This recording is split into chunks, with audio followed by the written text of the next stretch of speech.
Hi F2Ps, it's Goodfellow here from F2P.com, and today we are checking out New World Empires from Bitro Labs, or Bitro Labs, not entirely sure how you pronounce it.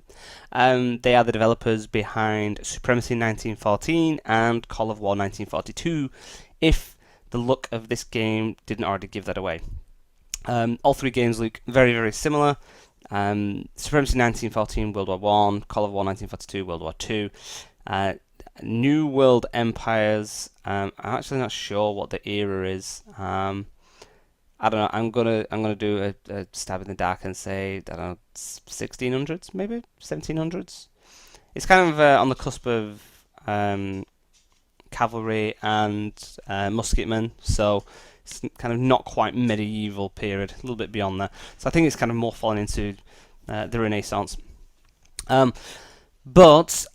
So we're playing the game for the first time. This is a first look video. We've done a small tutorial, which was around, I don't know, 10 kind of pop-ups and kind of telling us how to take the town of Newcastle, actually the city of Newcastle, but it's oh, is it a town?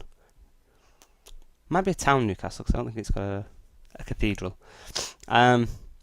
So we had to take Newcastle, and we've taken it, and then it's basically gone, okay, go and play the game. And so that's what we're doing. So we're doing a first look. With our first looks, we generally either play the game for a while and then go over the different features and what we've found out about the game, or we will play it from the beginning and get the experience of a new player playing it for the first time. So we're going to do the latter.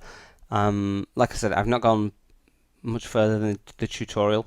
Had a little look around the UI, but I obviously have a little bit of information from the previous games, so I'm slightly more aware of how the game works and what the kind of fundamentals of it are. It is essentially just a browser-based strategy. It's PvP focused because it is you versus a lot of other players, and it is in a province capturing, I guess, world dominating. Well, not world, because at the moment we've got pretty much Europe and a little bit beyond.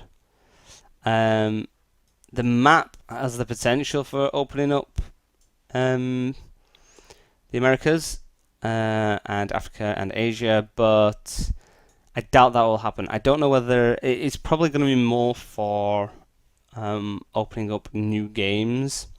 So when you join the game, you're thrown into a match, you're thrown into a game, and you're against other players, and the aim of the game is to earn as many victory points as possible, which I'll explain in a moment, at the end of the game. So there's a certain number of rounds, and I think if you look in research, it gives us a good idea. So day 42, I don't know how much further it goes beyond that. It might be like 60 days, and that's real world days. And then the game ends, I believe. I believe it's up to 60 days it goes. And whoever has the most victory points, or whichever alliance has the most victory points, wins the game. And that's pretty much how it works, which I like. I like that there is an endgame victory condition. So how do we win? How do we earn these victory points? Well, you'll see that each settlement, whether a town or city, has these little the stars with the number next to it. So Nottingham is worth 4 victory points if you capture the province that Nottingham is the kind of the key settlement for. Oxford, you get 4 points, and then you've got London, which is the capital, so that's worth 58 points.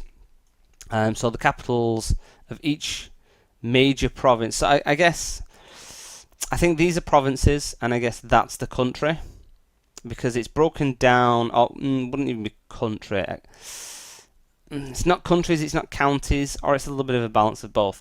But because it's not a modern day map, the likes of Call of War 1942 was a little bit more modern, even though there's a few countries there that probably no longer exist. This is broken down into more historically accurate regions, and I do not know the names of these regions. So I'm not even going to try and work them out. But there you go. So we can break down the different areas. We know that this one's England. This is actually part of England, currently, but obviously not back then. So this area is kind of Cornwall and Devon and the likes. But anyway, so yeah, so you kind of try and take over as many places as possible, and at the end of the game, hopefully have more victory points than every other player. Now, kind of where you start, there's kind of different benefits depending on whereabouts you can initially take over. Now, the likes of England, so we've got London that's worth 58, and then everywhere else is kind of like 4, 3, 3, 7, 6. So there's not that much if you just control England, which is the same for all the bigger regions. We'll call them regions, these collective countries and stuff. Or maybe we should just call them countries. They probably were countries back in the day. Whereas if you kind of come over to the middle of the map here, where you've got these smaller collective maps, so this is kind of like the same number of towns and settlements kind of within the same kind of distance as England, but because they're falling into different regions, you've got Erfurt, which is worth 56, Kassel, which is 57, Brunswick, which is 56, and Dessau, which is 55. So kind of controlling just as many small regions here, small settlements within such a short distance of each other. It's pretty powerful. You get a lot of points here, but you are surrounded by players that probably want to do the same thing. So imagine Central Europe is probably a hotbed of activity, whereas you're generally quite safe over in England. It's kind of like playing Risk, the board game, and going for Australasia. It's always a good one because it's an island, it's hard to get to, and kind of the same here. So it's not as easily accessible unless you have lots of ships and stuff. Obviously, one thing to consider is that in this timeline we don't have aircraft, so it's all boats and galleons and that kind of stuff. So England having a good navy makes you very defensive, which historically is what England like. They had kind of one of the biggest navies in the world, one of the most powerful navies through different eras. So kind of always a good tactic if you start here. Now, we didn't choose England, it was randomly assigned to us. I don't know whether it kind of tracked our IP of where we were from, or whether it was just luck of the draw that we ended up with England. Obviously we are from England, so I don't know, but you've got kind of other places. You've got like Spain, kind of southern France, central France, southern Italy. Now, so when players join the game, they are randomly assigned one of these countries.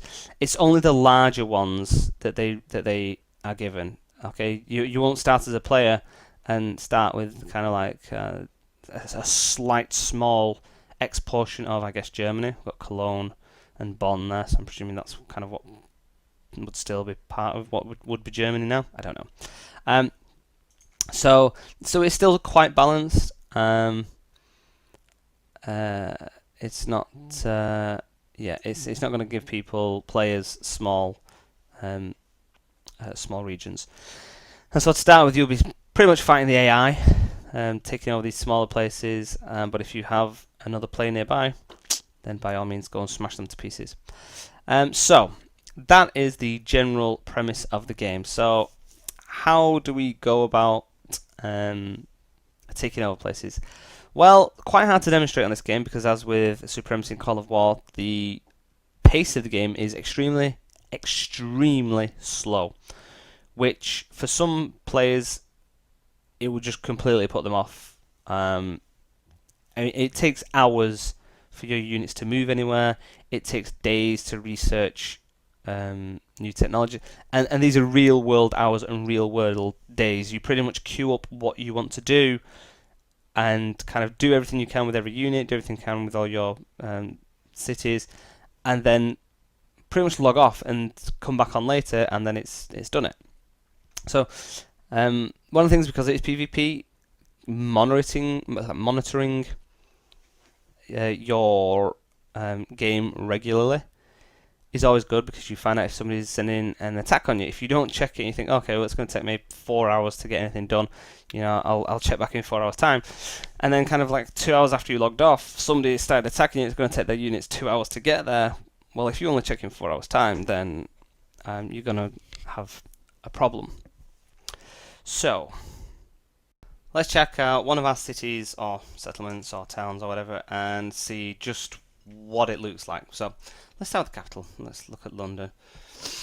So productivity per day. You can see that we've got some, I don't know what they ask, food possibly. What have we got? So we've got food, raw materials, minerals, goods, luxury goods, manpower. Okay, cool. So each different settlement has different resources that are available to them, that they produce. So as well as your victory points, there is a tactical reason for taking certain locations. If you need more wood, if you find that your production is being stalled, you can't build stuff as quick as you want, then taking over a province that has them is obviously going to be one of your primary focuses. So it produces 7,000 goods, 3,423 money, currently 0 manpower. I believe your manpower is based upon how many units you can build. Now I did read somebody saying about something was bugged to do with manpower. The game is still in development, so it's going to be ever changing, constantly trying to keep it updated. But yeah, there's some little bug going on with it at the moment. I'm not sure what it is. Okay, so buildings. Here are our currently available buildings. Barracks, market, mercenary camp, harbour, and it just shows us everything how much they cost. And we can hit I to find out what exactly they do. So the harbour allows production of ships researched from the colonization research tree. It also decreases the disembarking and embarking time and increases the resource production. Small medieval harbours normally had a lighthouse and several wharfs, which were used by both fishermen and merchants to unload their goods. Okay, so it is saying we are in the medieval era, which is fine. It's a pretty big era. We can, so if we wanted to start constructing units, then we need to build a barracks, or we can hire mercenaries. Colonial troops for settling new lands and that kind of thing. So once you take over a new place, you need to settle it with an administrator or a governor or something along those lines to basically take it over. You then have to increase the morale. So the morale is a pretty important element to the game. With provinces, it determines how well they produce their goods. So if your morale is low, then your kind of productivity really suffers. If it goes too low, then your people in that province, in that settlement, can revolt, and then you kind of lose access to the resources and basically the city until the morale is improved. So there's various buildings and ways to improve morale. I think having units stationed in the city will increase it, but you can also spend gold as well, which is always handy. So if we hit the plus, boop. Good news, we just improved the game. Please reload for the changes to take effect. Well, that's excellent timing while we're in the middle of it, so I'm going to stop this and reload. There we go. Literally hit reload and it just gave me a loading bar and then it's brought it back, so that wasn't too bad at all. Although it's now removed. I feel like it's removed icons. I don't know. Maybe I'm talking rubbish. Feels like something's different. Oh yeah, I've not got the names. Where's the names of all my places? I've lost the name of all my places now. I have to hover over them. So now it's only showing... Okay, so now it's only showing the capitals. Okay. I guess that's an improvement. Maybe. I don't know why it's done that. Okay, and it's wow. We've actually just seen a life change. So we now see. Oh, what's that? I don't know. What's that? 8. I don't know. Oh, it's a level 8 province. It's a core province. Core province. Core province. Okay. So they just removed the names of everything unless you go and click it and hover over it, which is fine. I guess it was pretty cluttered. It's easy for people to see where the capitals are. And like I said, so kind of Central Europe, lots of capitals very close together, and whereas everywhere else a little bit more scattered. Okay, so let's get back to where we were. London. Construct a building. So let's just say, yeah, we're going to build a barracks. And started to build the barracks.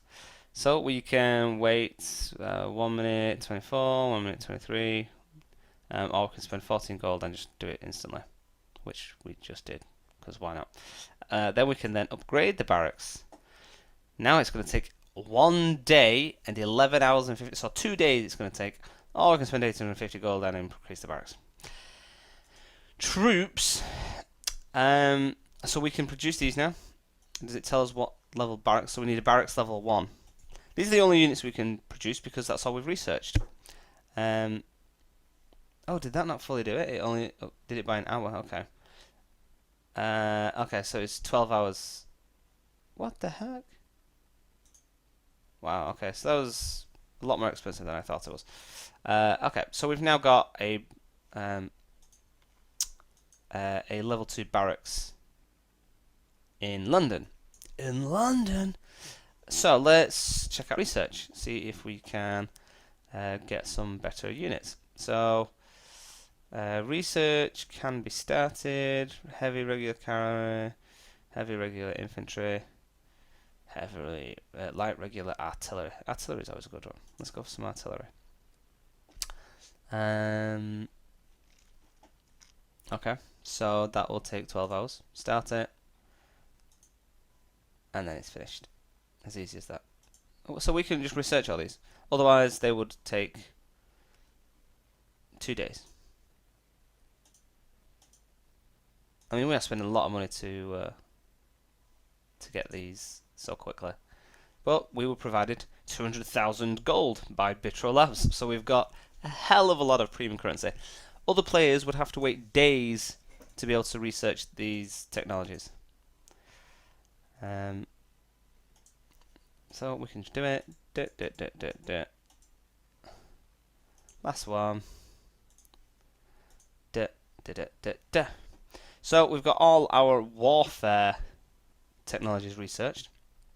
Now, next upgrade is Royal Guards, and that is in Warfare Era 2, which only unlocks on day 6. So even though we have smashed a load of gold into our research, we can't go any further beyond it until a real world pretty much a week has passed, which I think is a really good way of doing it. Otherwise, players will just be buying their way straight through the research tree and just smash everybody to pieces. So you are still somewhat restricted. Gold is going to dominate because you can build troops a hell of a lot quicker. So in the early portions, even if it's only phase 1 and we've not reached day 6 yet, if I've thrown out a load of troops, then I can do a lot of damage kind of early on, depending on where I am. Probably a little bit harder being isolated on an island. If I was on the main continent, then I could probably kind of snag a few capitals like very early on, give me an early lead and that kind of thing.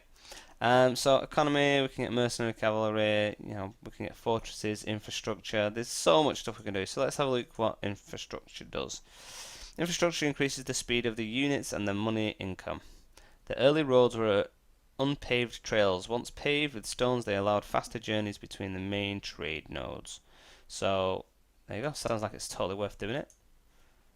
Let's build that, and that's going to take 1700, 1100. Oh, what's this say? Why has that got an exclamation mark on it? There we go. So buffs and civilians. So we can buy some buffs. Province level increases the production of all resources, while high levels grant a bigger bonus. Many buildings require a high province level to be built. So this would increase our province level, which is always good. Research.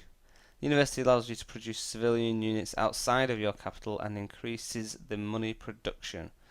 The first universities arose, yada yada yada, I don't need the history in it. Okay, so there's still lots of stuff to do, and then you've got colonization, so this is for settling other places.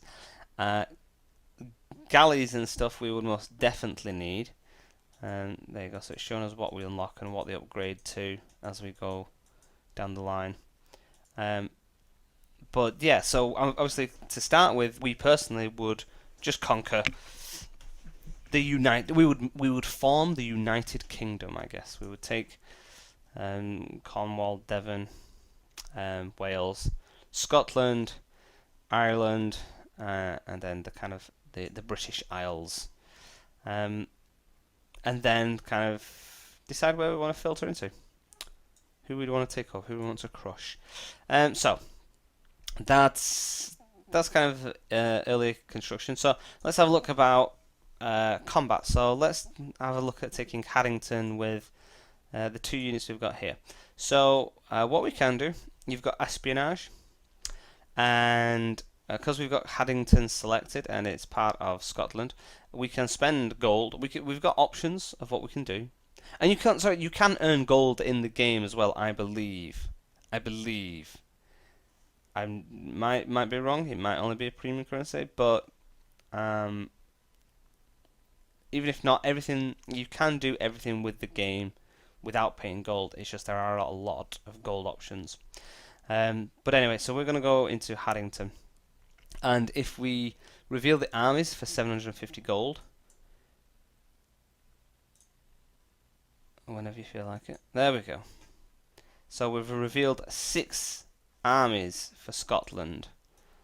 There we go. So now we know that they've got them in Dundee, Aberdeen, Elgin, Inverness, Mallaig, and no, that's it. 1, 2, 3, 4, 5. Where's the other one? Unless there's 2 units in one of them. Okay, so we know that Haddington has nobody in it, so we could select our unit when it feels like letting me. There we go. Where's my attack option? Not sure. Okay, well, we'll just drag onto it. Okay. And we're attacking. Just double check. There we go. And then we're going to attack Haddington. So now, distance-wise, these both are pretty similar. It's going to take travel time 4 hours and 5 minutes. 2 hours and 19 minutes. Oh, okay, that's because they're going down a road, I think. A route, or I don't know, maybe because it's going over hills, because this is hilly terrain. Terrain does play a factor, so this is hills, that's forest, that's plains. So it's going to take this guy a hell of a lot longer than it is that guy. So what I can do, I can force march him, and then it's going to take him 2 hours and 43, him 1 hour and 59. So what I would probably want to do is set him off first, and then kind of come back after like, what would it be, like 5 minutes, and then send him going. So then they would arrive at the same time. Because again, this is real world time. So I would have to come back in like 2 hours to watch the attack to see what happens. Obviously, we've not got the time to do that. We're not going to be playing for that long. And when you get there, it's just whether you've taken them or not. So with this guy marching, because I've decided to force march him to get him there a bit quicker. Because the longer you take, you know, if I've attacked this person, it was like 4 hours something. If this was a player, and I don't think it is. I mean, it could be. It very well could be. Then it's given this player kind of lots of notice. Like, okay, in 4 hours, you know, the units are going to arrive. So you've got 4 hours to prepare your defences. And with, you know, quite a few close cities connected, then, you know, they could very much get some defences there by the time I get there, you know, and I lose my units. So kind of force marching him, getting there as quick as possible is a good tactic, but it reduces my morale. So by the time he gets there, his morale is reduced, which means his attack and defence is reduced. As ever, I can spend gold to improve his morale. So not too bad. So that's espionage. There's lots of different options you've got. You can actually hire spies. There you go. So that's costing me 1,500 silver per day. And they get different options, so you can have them as spies or as counter spies to stop other players doing stuff. We've checked out research. Let's check out diplomacy. So at the moment, what have we got? It said I've got a notification. I don't know. Let's have a look at the countries. So they are identifying them as countries. This person is Imperator SPQR, which is a player. So this is a player in Scotland. Interesting. Which makes sense, otherwise, I'd be able to kind of dominate early. So you can always check the diplomacy. Can you filter by countries? There we go. So let's have a look for Ireland. I can't imagine Ireland. HI. Okay, they're also not calling it Ireland then. What are they calling it? This is Leinster. There we go. So we would look up Leinster.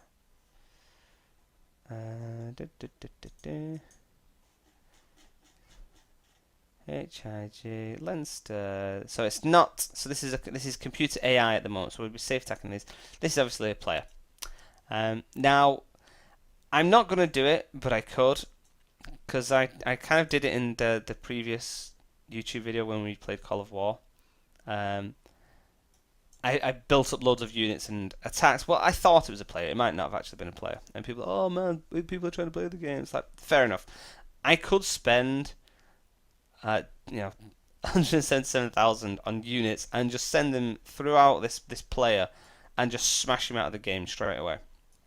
But that wouldn't be cool. He's going to carry on playing it presumably, and I'm not. So I'm not going to hinder him too much. And at the end of the day, you've seen how the gold is spent. You've seen what you can do with it. Let's see about. So what we've got here: construction, production, spies, rally point. No construction order set. I'm not entirely sure what that is. I want to build, not buildings. I want to build regular troops. So let's have a look. What can I build now? I can build. Oh, there we go. Let's build some heavy mortars. So, like I said, I can spend cash and build these up. So now I've got some artillery. I could build the barracks there, build a load of artillery, and just send artillery smashing through his entire province. So there is a massive early game advantage with having 200,000 gold. One that we're not going to take advantage of at the moment. It's kind of pointless us spending the money. We don't need to just try and destroy other players. But again, you can trade with players. You can buy food from the market. I think yeah you can. So you got my trades. So all offers what other people are offering, top offers, stuff like that. Or you can just, again, spend gold to increase your resources. So 5,000 resources costs 2,500 gold. If you're not careful with your money, then you can burn through it really, really quickly. We could literally spend that in 5-10 minutes. And we might think, we're well ahead, but you kind of have to be a lot more strategic about how you spend your money. And there's a lot of guides on the forums and stuff about in what order you should spend gold and what you'd spend your initial starting gold on and stuff like that.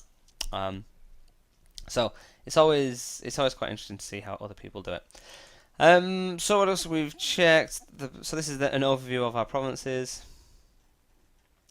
And also Birmingham's giving us the most manpower at the moment. London is now okay. London said it was giving us none.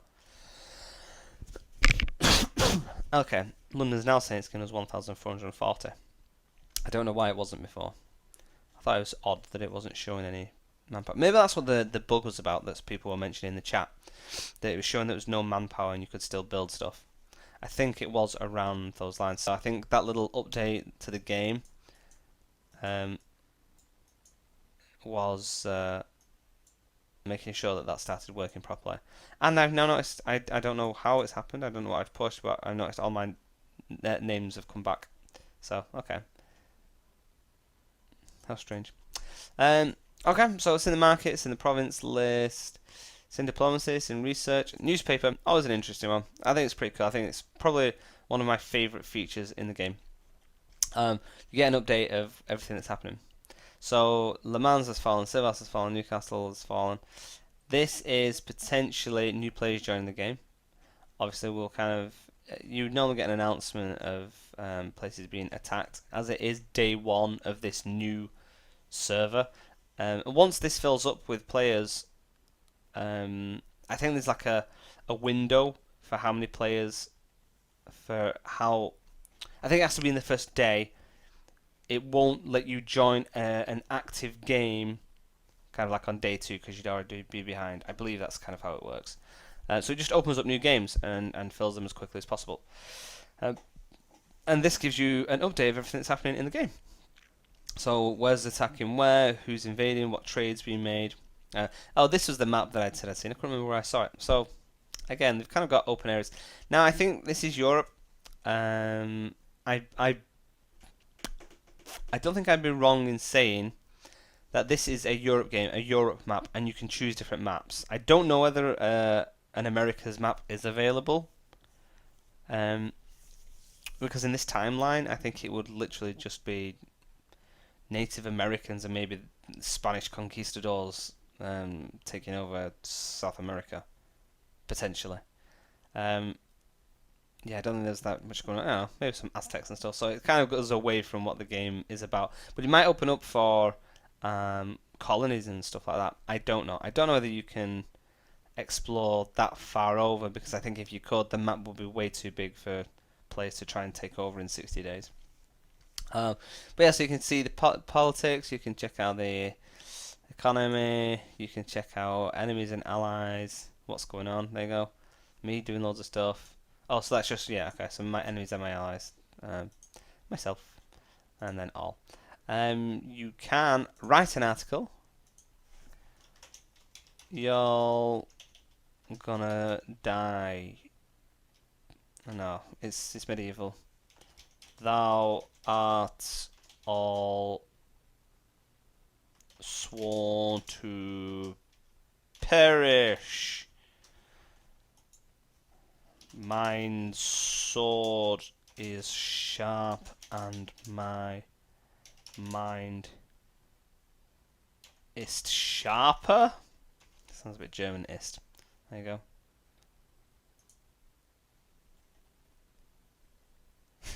And there you go. So now everybody else can see that. If you, there was a thing there, write an article. If you are a premium member, then you can put images in and stuff. So it's pretty cool.